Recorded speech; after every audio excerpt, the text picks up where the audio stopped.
ఒకటి చూద్దాం. Leader of house అది లోక్సభ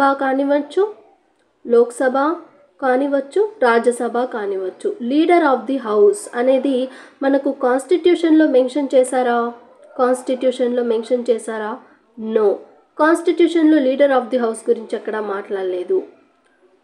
మరి లీడర్ ఆఫ్ ది హౌస్ గురించి ఎక్కడ మాట్లాడారు అంటే ట్రాన్సాక్షన్ ఆఫ్ బిజినెస్ రూల్స్లో మాట్లాడడం జరిగింది. ఓకే, కాన్స్టిట్యూషన్లో ఏమీ మాట్లాడలేదు, ఇది గుర్తుపెట్టుకోవాలి.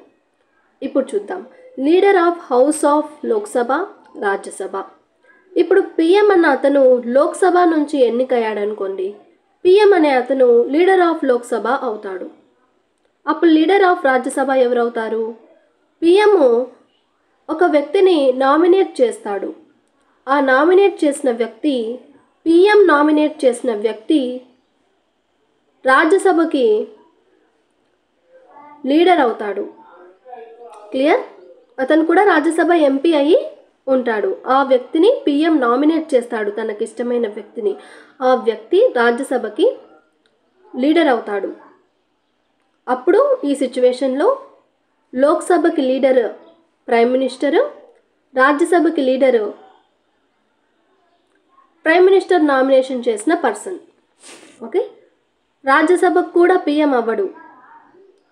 క్లియర్? ఒక్కదానికి మాత్రమే పిఎం ఉంటాడు. ఇప్పుడు ఇంకో కండిషన్లో పిఎం వచ్చేసి రాజ్యసభ నుంచి విన్ అయ్యాడు. అప్పుడు పిఎం దేనికి లీడర్గా ఉంటాడు? రాజ్యసభకు లీడర్గా పిఎం ఉంటాడు. మరి లోక్సభకి ఎవరుంటారు? సేమ్ అంతే. పిఎం ఒక వ్యక్తిని నామినేట్ చేస్తాడు, రాజ్యసభ ఎంపీని నామినేట్ చేస్తాడు. ఆ పర్సన్ వచ్చేసి పిఎం నామినేట్ చేసిన వ్యక్తి లోక్సభకు లీడర్ అవుతాడు. క్లియర్? ఏదైనా ఒక్కదానికే ఉండాలి పిఎం, ఇంకొక దానికి పిఎం నామినేట్ చేస్తాడు.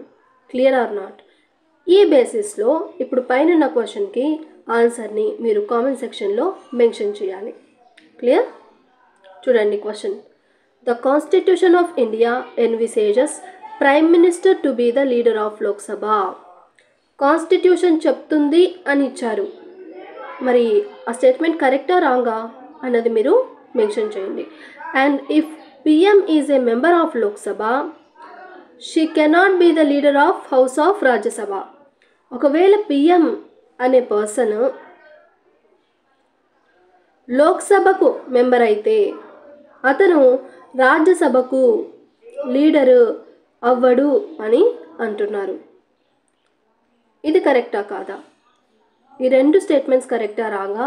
అసలు ఏది కరెక్ట్ ఆప్షన్ అన్నది కామెంట్ సెక్షన్లో మెన్షన్ చేయండి.